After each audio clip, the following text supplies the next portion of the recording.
Hi, Megan. All right. Great description. Good job. Thank you so much for including this detailed description. I really appreciate that. Makes a lot of sense, too. Helps me to determine and really ascertain where you're at in your methodology. So thank you. Okay. Good choice. I really enjoyed this concept with the toothbrush for the beard and the hair comb. I thought it was really interesting. I'm pretty glad that you selected this one.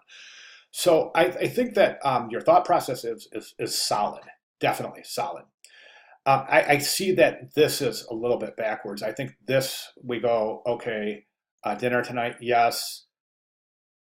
Looks in the mirror, realizes he's a mess. Then I believe it should go here, right, where he reaches for the brush. Brush is all broken and tattered. Now he's freaking out. So yeah, I see where you said that the order is a little bit incorrect, but I got it. Okay. Um, Uses the brush to comb his hair. It's okay. One thing I want to mention real quick.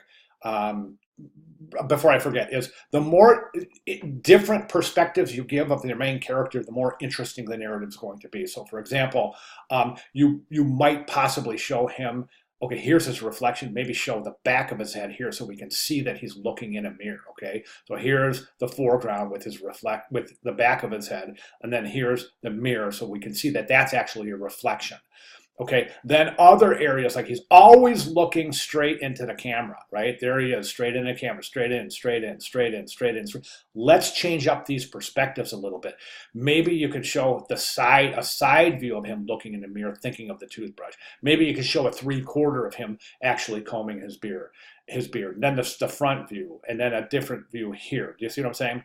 Okay, that's going to add a lot of visual interest. Now, one thing that kind of doesn't make sense to me is this, is it looks like this is the morning, right? It goes dinner tonight. Yes. So as he's waking up. So is that indeed the morning? And we go from morning to night pretty quickly. So I'm not sure if that transition, think about it, just think about it. It's clear, but I think the timeline is a little bit wonky in that we go from morning to seemingly what is evening just in one frame. Okay, this seems like it's morning. I mean, maybe he doesn't even have to be in bed here. Maybe he can be making plans for dinner. But I'm going to complicate things here because one of the requirements of this assignment is no text at all. So we've got to figure out a way to develop this idea that it's date night, okay, without text. And that adds a twist. It does. It adds a difficult twist, but it's an interesting twist too, isn't it? It's the reason that requirement is there is to help students develop their linear narrative storytelling technique using visuals only and no words. And when you think about it, it's pretty neat. Very demanding, but pretty neat. So we got to figure out a way to set this date night up without using words. So quite likely the beginning of your narrative is going to change. Um, okay, so my only other recommendation is we've got squares, and then we've got this setup left to right, and then as I think it would go, this frame would be over here because I don't recommend going left to right, then coming down here because the toothbrush in the background wouldn't work. The only way the toothbrush is going to work if we go like this. And then the toothbrush comes out the bottom, connects the last frame, and then we see it's a toothbrush, right? And of course, the toothbrush would have to be the same color as the one that he's using because they would tie everything together.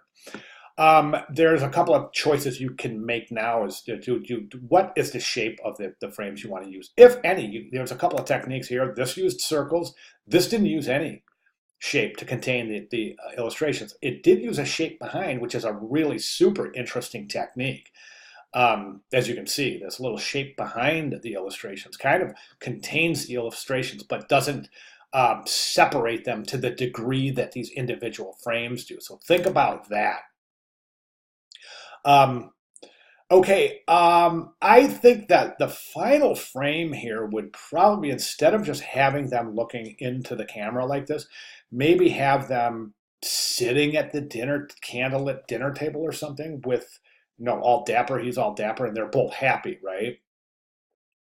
So think about that. And those are my recommendations, Megan. I think that's really a great start. Good job. just a couple of hiccups here and there. And that's why we sketch, and that's why we submit sketches first, right? So we can get other people's opinion, so we can see what other people see that we might not be seeing developing our concept.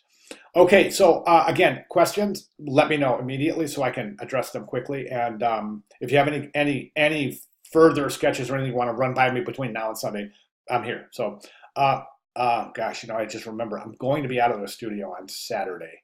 So maybe if you can get those in by tomorrow. If you have anything you want to show me before Sunday's submission, um, then please do. But otherwise, Sunday, I would like to see maybe if you can reflect those changes in a new set of sketches. All right, fantastic, Megan. Thank you very much.